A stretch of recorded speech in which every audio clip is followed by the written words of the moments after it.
Mission, faith and patience, you conveyed the noble message, brought us light through your guidance. Peace be upon you, my beloved. Ya Habibi, Ya Muhammad, Ya Nabi, salam alayka.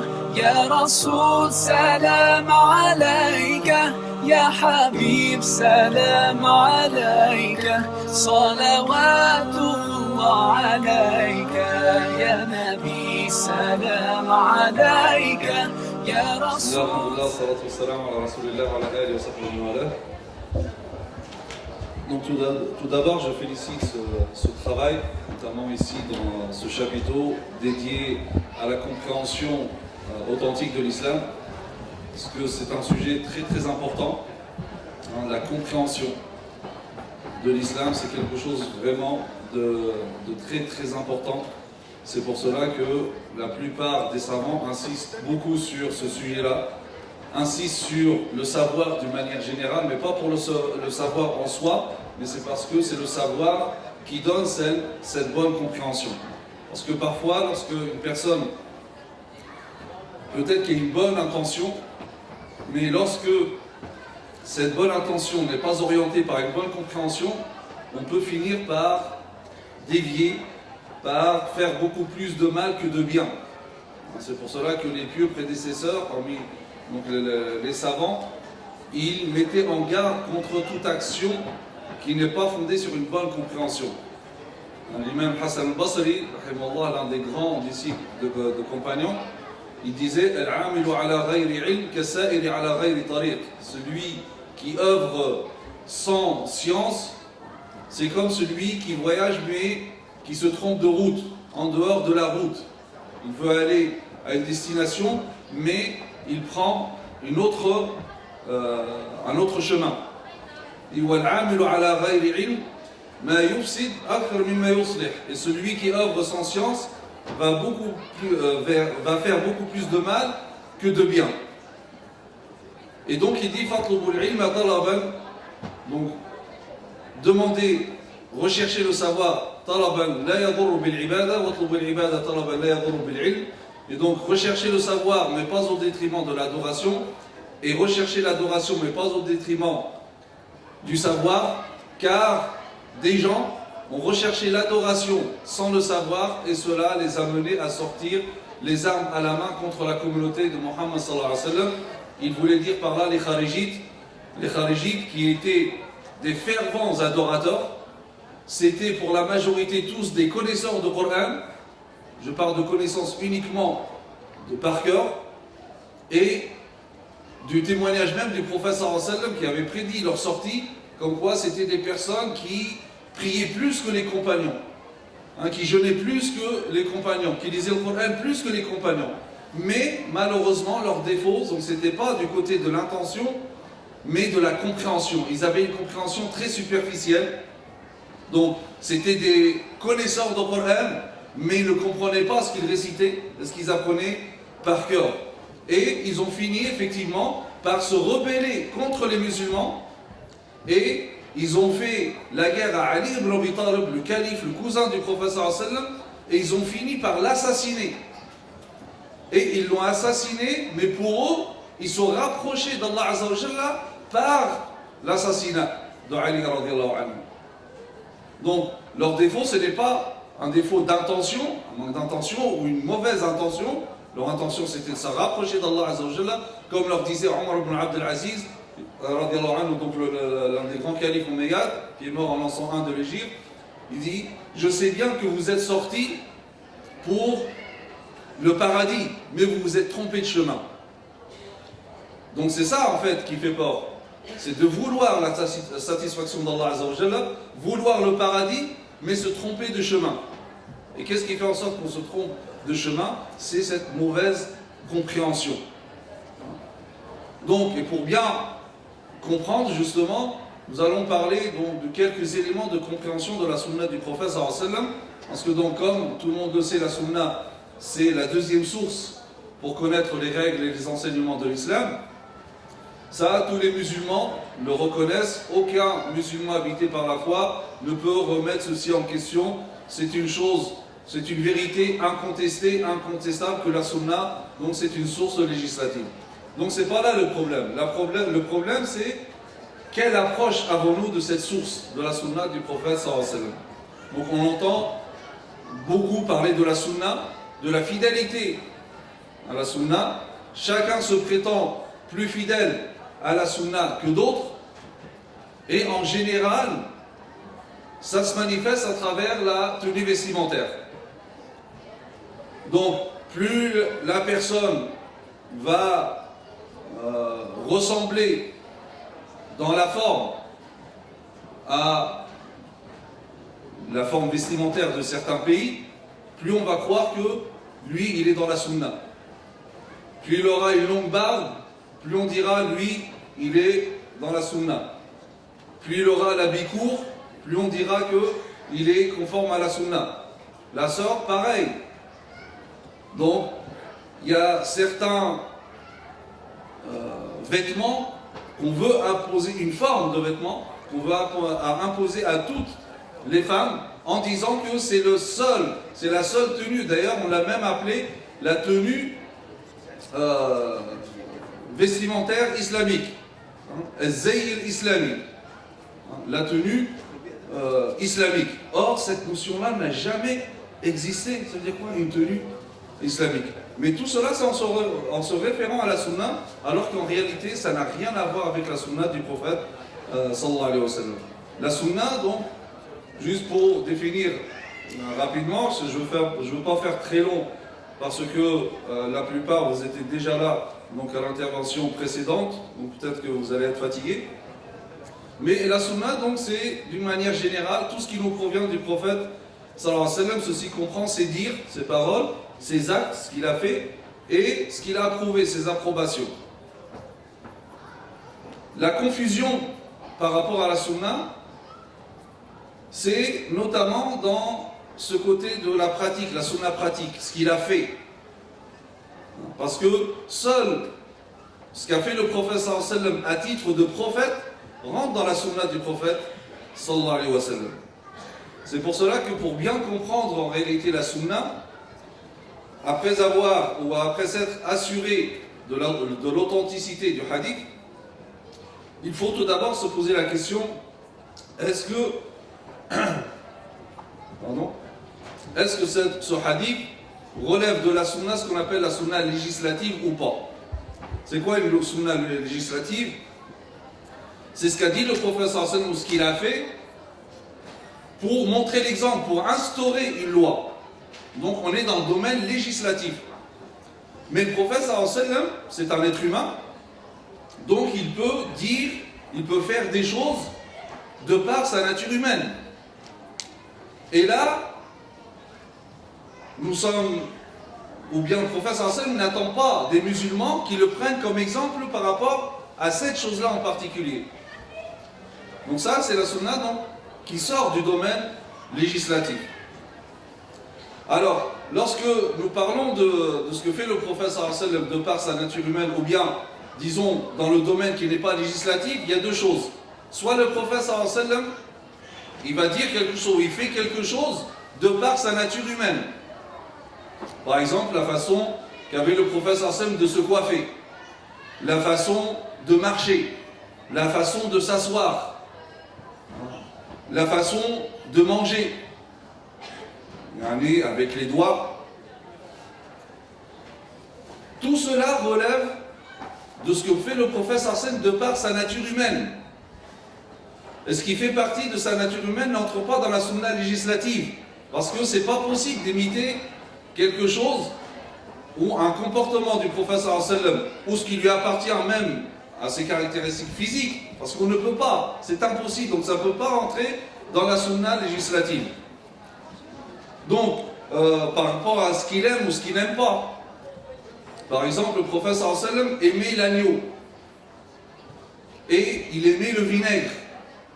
Donc, est-ce que c'est de la sunna du prophète sallallahu alayhi wa sallam d'aimer l'agneau et le vinaigre? Quelqu'un qui n'aime pas, on va lui dire non, ma fille, c'est pas bien.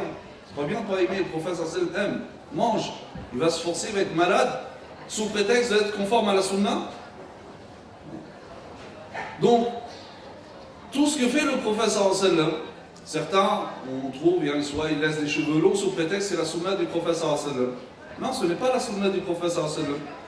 Tout simplement parce que ça ne serait pas logique. Ceux qui n'ont pas des cheveux longs.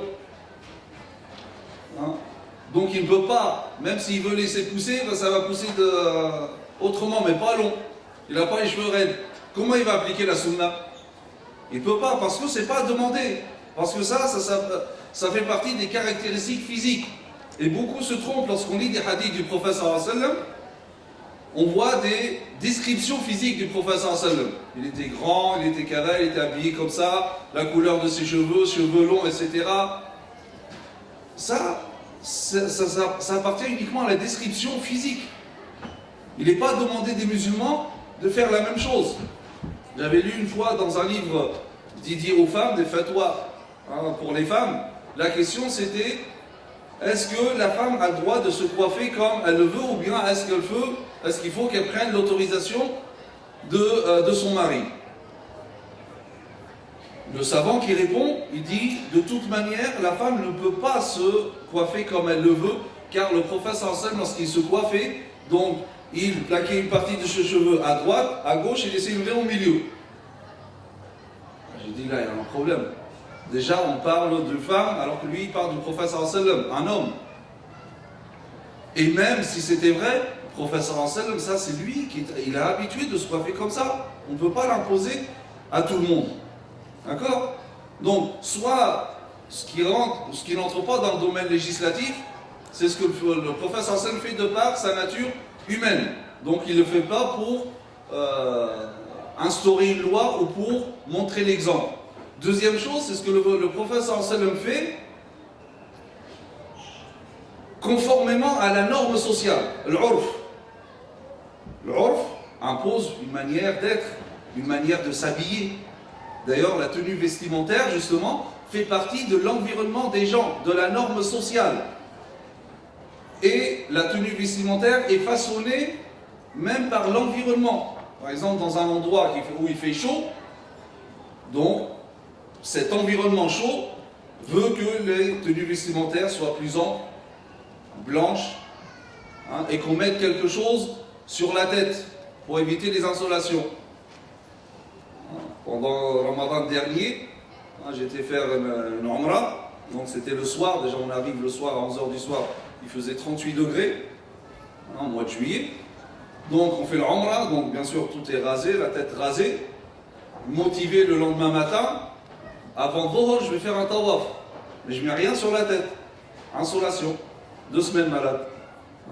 Et là, je dis, effectivement, si dans ces pays-là, ils mettent quelque chose sur la tête, même je parle des hommes, chez Chia, Tari, n'importe où dans les pays chauds, parce qu'il y a une fonction, ça n'a rien à voir avec la sunna du prophète sallallahu alayhi wa sallam. Que ce soit les musulmans ou les non-musulmans, à l'époque même du prophète sallallahu alayhi wa sallam, le tout, mettez une umama, ils avaient le genre de... Parce que c'est l'environnement.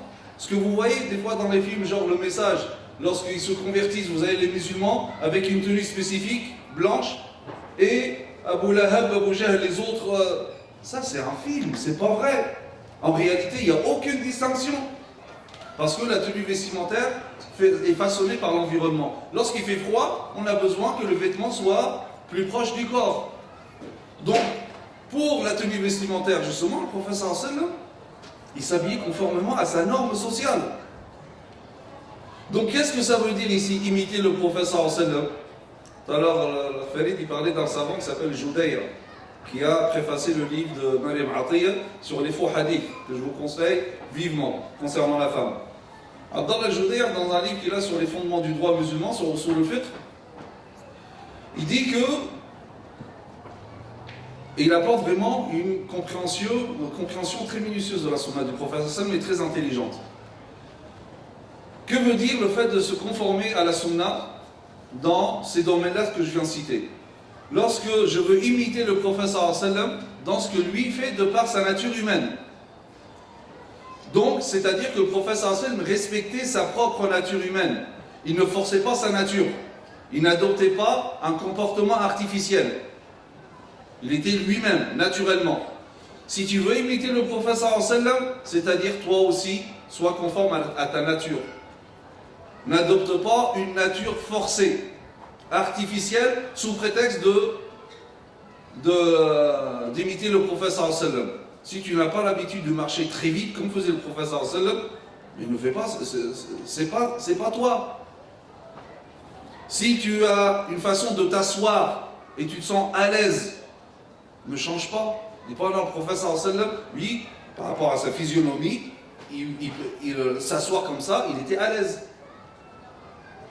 Donc, se coiffer selon ce qu'il voulait. Donc, ici, se conformer à la sunna, dans ce qui relève de la nature, c'est être conforme à ta nature. Imiter le prophète sallallahu alayhi wa sallam dans ce que le prophète sallallahu alayhi wa sallam a fait conformément à son urf, à sa norme sociale, c'est-à-dire que toi, si tu veux imiter le prophète sallallahu alayhi wa sallam, et la meilleure façon d'imiter le prophète sallallahu alayhi wa sallam et d'être conforme à la sunna, c'est quoi? C'est d'être conforme à ta norme sociale. Ça, c'est une conformité à la sunna. Donc la sunna, c'est pas une forme, c'est un esprit aussi. Donc si tu veux être conforme à la sunna par rapport à tout ce que fait le prophète sallallahu alayhi wa sallam, conformément à sa norme sociale, notamment la tenue vestimentaire, alors conforme-toi à ta norme sociale. Parce que il est toujours mal vu, quelles que soient les sociétés, que quelqu'un s'habille différemment de la norme sociale. Partout, même dans les pays musulmans. Dans le même pays, de région à région, ils ne s'habillent pas pareil. Toi, je ne sais pas, tu habites dans un pays, hein, je ne sais pas, là, tu vas habiter en Libye, et tu portes les vêtements d'un Marocain. Tu es le seul dans la ville. Ça ne se fait pas. Ça ne veut pas dire que les Libyens n'aiment pas les Marocains. Hein, ça peut être le contraire. Non, ça veut dire que tout simplement, il faut respecter la norme sociale.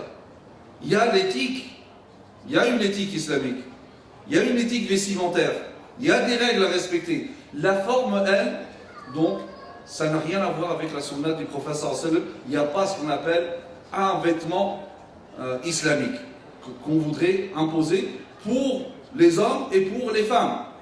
Et particulièrement pour les femmes, on culpabilise la femme si elle ne met pas ce vêtement en particulier, qui couvrirait uniquement. C'est le seul vêtement qui pourrait couvrir l'aura. Les autres pas. Non, qui a dit ça?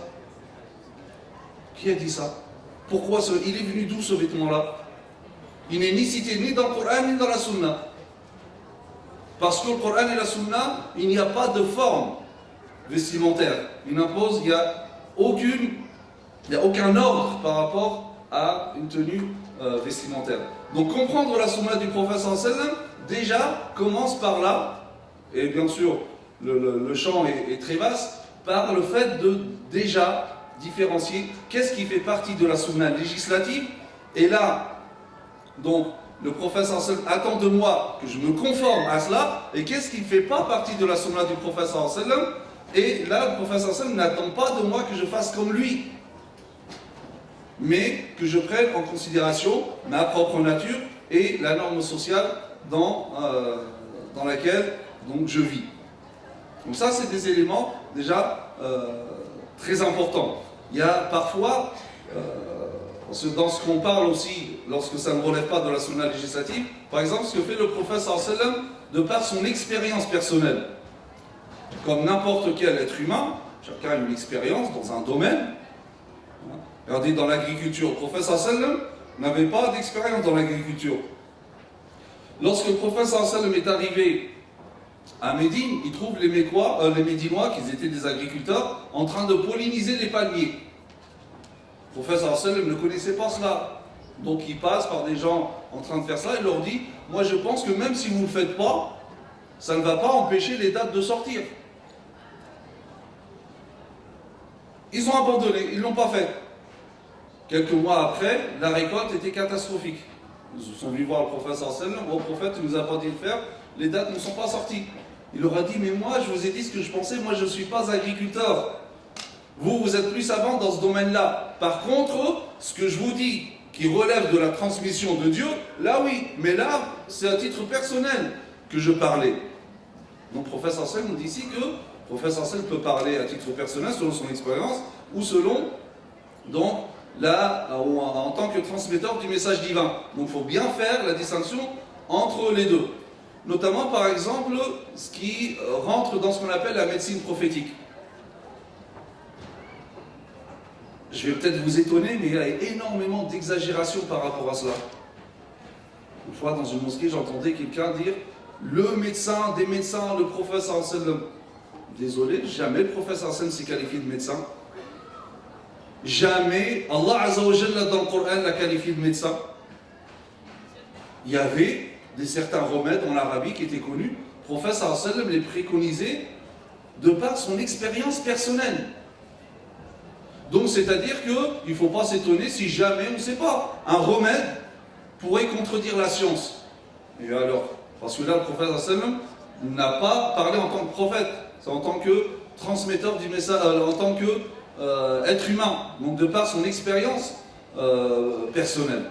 Par contre, ce qui relève de la sunna dans le domaine médical, c'est le fait de se soigner. Tadawu ibadallah. Là, c'est une obligation. La sunna, là, c'est se soigner. C'est la recherche pharmaceutique. Parce que le prophète sallallahu alayhi wa sallam dit, lorsqu'Allah Azza wa Jalla fait descendre une maladie, il fait descendre avec le remède. Donc, il faut chercher. Ça, c'est l'esprit de la sunna. Mais les remèdes de l'époque, ça reste des remèdes de l'époque. Ça peut être, on dit oui, mais la science prouve. Certes, la science peut prouver que certains remèdes, donc du prophète sallallahu alayhi wa sallam, et c'est pas le prophète sallallahu alayhi wa sallam qui l'a inventé, c'était connu en Arabie, mais ça c'est l'expérience humaine. C'est comme dans la médecine chinoise, il y a aussi des vertus. Et pourtant, ce n'est pas un prophète qui leur a dit ça. C'est l'expérience humaine. Voilà, mon épouse parlait avec une sœur et on avait donc notre fille qui était malade, avait beaucoup de fièvre. Et donc elle parlait, voilà, elle lui a donné Doliprane, etc. La sœur lui dit, mais non, mais pourquoi tu lui donnes Doliprane? Il faut appliquer la sunna du prophète sallallahu alayhi wa sallam. Ah bon, bah c'est quoi la sunna du prophète sallallahu alayhi wa sallam? Il dit, il faut traiter la fièvre avec de l'eau. C'est tout. Oui, c'est ça la sunna du prophète. Tu donnes pas de Doliprane? Non. Est-ce que vraiment c'est ça la sunna du prophète sallallahu alayhi wa sallam? Ça, comprendre la sunna de cette manière-là, ça fait du tort à la sunna du prophète sallallahu alayhi wa sallam. Ça, c'était le remède qu'ils avaient à l'époque. Il n'y avait pas de Doliprane, etc. Parce que, pourquoi le prophète sallallahu alayhi wa sallam dit donc, la fièvre c'est une émanation de l'enfer, c'est un hadith authentique, donc refroidissez-la avec de l'eau. Ce qu'ils avaient à l'époque, c'était le seul moyen qu'ils avaient à l'époque. De nos jours, on a d'autres moyens pour traiter la fièvre. Ça ne veut pas dire qu'il ne faut pas utiliser l'eau. Personne n'a dit ça. Mais il y a aussi d'autres moyens. Je connais un cas comme ça, un cas réel. Un frère, il a failli tuer sa mère avec ces considérations-là. Elle était cardiaque, elle avait un traitement. Il lui a dit non, tout ça, tu enlèves ça tout de suite. Prends le habba saouda, le miel et tout ça. Tu vas guérir. C'est la sunna du prophète sallallahu alayhi wa sallam. Elle a eu une crise cardiaque. Première fois. Les médecins lui disent, mais madame, on vous a donné des médicaments. Elle reprend. L'enfant, il vient, non, tu enlèves. Deuxième fois, les médecins, ils lui disent, mais là, c'est plus possible. Vraiment, c'est ça la sunna du prophète sallallahu alayhi wa sallam? Ça, c'est pas la sunna du prophète sallallahu alayhi wa sallam. Un frère comme ça, il parlait à un diabétique. Il était malade, il avait un coup de froid. Il dit, prends du miel, mon frère. Le miel, il est cité dans le Coran et la sunna. Il est diabétique. Il a dit, c'est pas ça la sunna du prophète. Et comprendre la sunna de cette manière-là, c'est vraiment faire du tort à la sunna du prophète sallallahu alayhi wa sallam. Pourquoi? Parce qu'on fait, comme j'ai dit au départ, on fait beaucoup plus de mal que de bien, alors qu'on est sincère, on veut être fidèle à la sunna du prophète sallallahu alayhi wa sallam. Mais on finit par desservir. On veut servir la sunna, on va finir par desservir la sunna du prophète sallallahu alayhi wa sallam à cause de cette mauvaise compréhension. Alors il y a énormément de règles, je vais juste vous citer une règle pour voir comment on peut comprendre la sunna du prophète sallallahu alayhi wa sallam, pour ne pas faire longtemps, faire trop long. Donc dans le livre La sunna mode d'emploi, donc j'ai cité 8 règles qu'a cité Cheikh Youssef al-Qaradawi dans son livre Kayfa nata'ammal ma'a sunna, qui est un livre excellent, il faut que tout le monde l'ait. Et après donc analyse, j'ai rajouté une autre règle. Cette règle, c'est quoi? C'est comprendre la sunna à la lumière du développement des sciences modernes. Ça, c'est très important. On peut reprendre l'exemple de la fièvre. Ça se traitait avec de l'eau, mais après, donc, on traite avec d'autres remèdes. Alors, il se peut que, à une période, on puisse comprendre certains textes d'une manière. C'est selon le développement des sciences à l'époque. Ça correspond au développement des sciences à l'époque. Mais ensuite, avec le développement des sciences, il faut réviser cette compréhension. Je vous donne un exemple. Peut-être que vous ne vous êtes jamais posé cette question-là. Les femmes vont être étonnées, voire choquées. Islamiquement, la période maximale de grossesse, vous savez, elle est de combien? Non? Vous connaissez islamiquement la période maximale de grossesse? Combien? Pour la majorité, 4 ans. 4 ans. Pour les Hanafites, 2 ans. Ils admettent qu'une femme peut être enceinte pendant 4 ans de grossesse. Et ça a une répercussion, attention, hein, ça a une répercussion très grave. C'est-à-dire, si un homme décède, sa femme accouche d'un enfant après 3 ans. L'enfant, il est de qui? Du mort. Bah oui, je suis resté enceinte pendant 3 ans. J'ai lu une fatwa comme ça dans un site très sérieux, hein, le fatwa Islam Web. Islam Web, un site très sérieux. Et la question c'était ça, une femme a accouché d'un enfant 2 ans après la mort de son mari. La réponse était selon donc l'avis unanime, parce que là, 4 ans et 2 ans, donc si à 4 ans, donc 2 ans, c'est plus plausible, donc y compris les Hanafites. Donc ils disent unanimement, cet enfant, c'est l'enfant du défunt. Vous imaginez que si on ouvre cette porte, hein, 2 ans après, 3 ans, oui, bah oui, mais c'est... Alors que la science de nos jours dit le contraire, c'est pas possible. Alors qu'est-ce qui s'est passé? On se réfère à certains récits. Certains authentifient, mais la plupart disent que c'est des hadiths faibles. Aïcha radhiyallahu anha dit que donc elle connaît telle femme qui a eu une grossesse de 4 ans. Une autre version de 2 ans. Alors certains, Ibn Hazm, le littéraliste savant andalou, lui il a dit 9 mois. Il a dit ces hadiths-là, il les rejette. Certains savants, ils ont essayé de concilier, ils ont dit 1 an. Mais même 1 an, ça ne colle pas. Mais en réalité, si on analyse cette chose-là, alors le hadith de Aïcha, certains même savants, dans Usul al-Fiqh, ils disent que un hadith, lorsqu'il ne relève pas d'une chose intelligible, on le prend parole de compagnon. Si une parole de compagnon relève de ce qui n'est pas intelligible, on considère comme si c'était un hadith. L'exemple qu'il cite à chaque fois, c'est le hadith de Aïcha par rapport à la grossesse. Il dit si Aïcha dit ça, c'est que forcément elle a entendu, parce que pour eux à l'époque ce n'est pas intelligible. Le monde de la grossesse pour eux ce n'est pas intelligible. De nos jours ça l'est. Et même on peut même expliquer, à supposer que ça soit authentique les récits. Aujourd'hui on peut le comprendre. Aujourd'hui on peut dire c'est peut-être une succession de grossesses nerveuses. Vous savez, les grossesses nerveuses, une femme, elle est persuadée qu'elle est enceinte. Et elle a tous les symptômes. Elle n'a plus de règles, son ventre, etc. Tous les symptômes de grossesse. Mais subhanallah, elle n'est pas enceinte. Alors, à supposer que ça soit vrai, peut-être, là, on peut le comprendre de nos jours, dire peut-être c'était des grossesses successives nerveuses. Et à un moment, elle est tombée réellement enceinte. Mais elle a vu les symptômes depuis quand? Depuis 4 ans. Et on a cru que toute cette période-là, c'était la grossesse. Mais en réalité, c'est faux. Qu'est-ce qui nous permet de conclure ça et de comprendre cette sunna?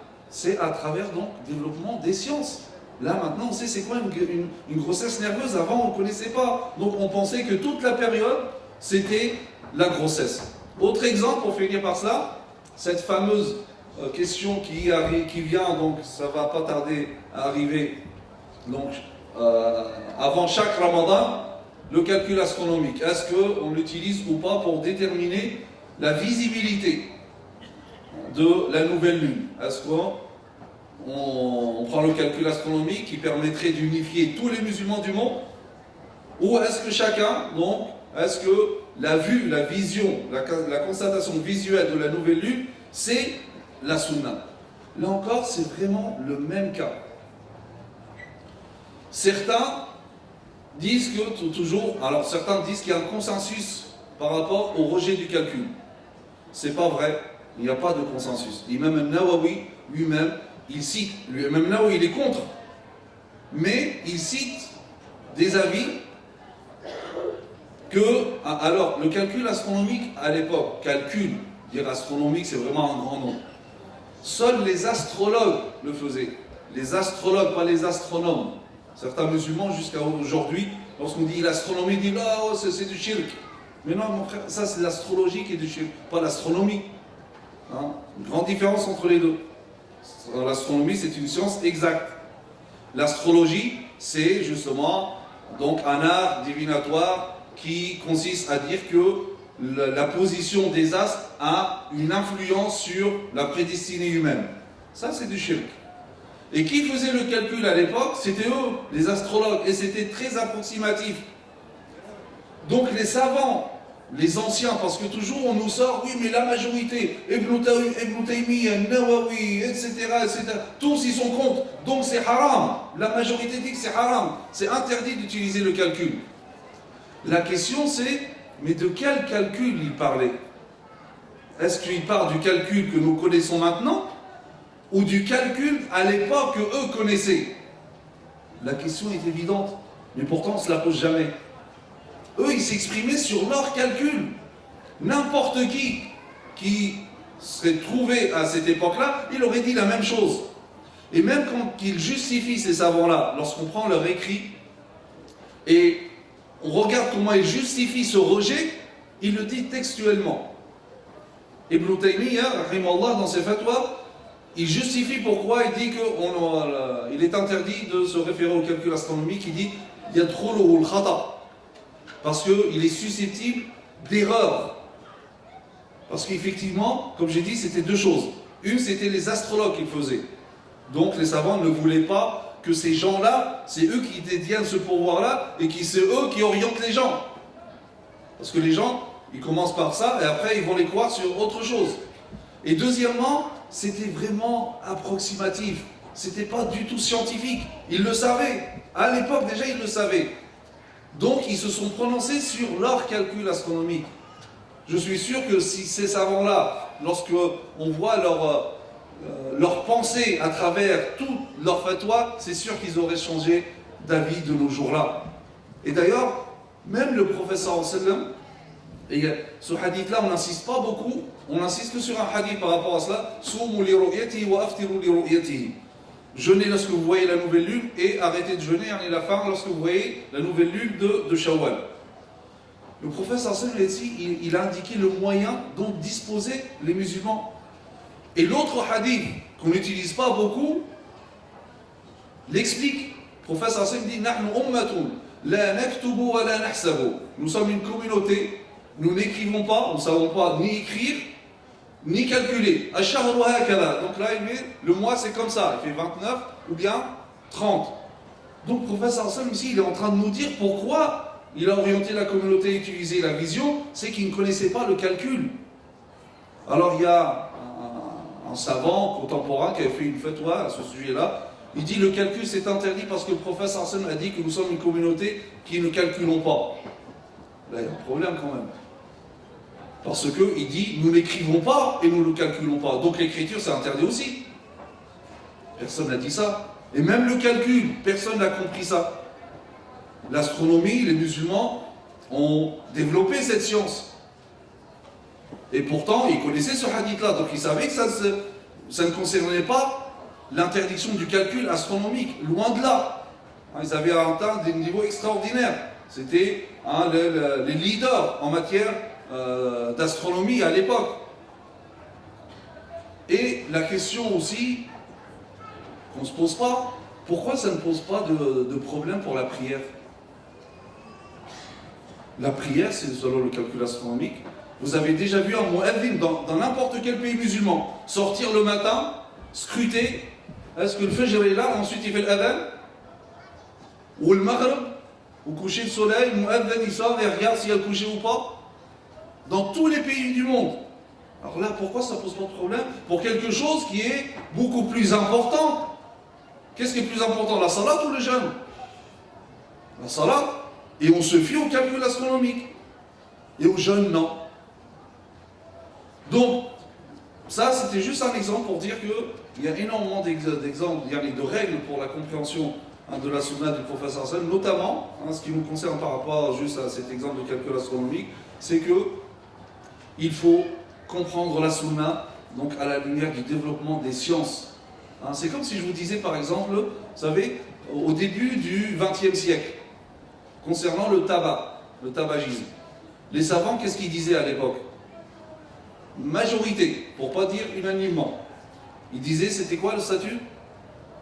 Au début du XXe siècle, il y a 100 ans, ils disaient makro, c'est répréhensible uniquement. Pourquoi ils disaient c'est répréhensible? Parce qu'ils ne connaissaient pas encore les impacts. Maintenant qu'ils le savent, tous disent que c'est... Imaginez, moi je viens, je vous dis, mais non, la majorité des savants, ils disent que c'est macro. Pourquoi? Parce que un tel savant et tel savant et tel savant, ils ont dit que c'est macro. Et je nomme les savants de l'époque. On va me dire quoi? Ouais, mais là, eux, ils se sont basés sur ce qu'ils savaient, sur leur connaissance de l'époque. C'est exactement pareil par rapport au calcul astronomique. Ces premiers savants, ils l'ont interdit, ils se basaient sur ce qu'ils connaissaient. Ils ont statué sur le calcul qu'ils connaissaient et pas celui d'aujourd'hui. Barakallahu fikum pour votre attention. Si vous avez des questions ou des remarques, je suis là. Inshallah, you'll find your way. Inshallah, inshallah, inshallah, you'll find your way. Every time you commit one more mistake, you feel you can't repent and that it's way too late. You're so confused, wrong decisions you have made haunt your mind and your heart is full of shame. But don't despair and never lose hope, 'cause Allah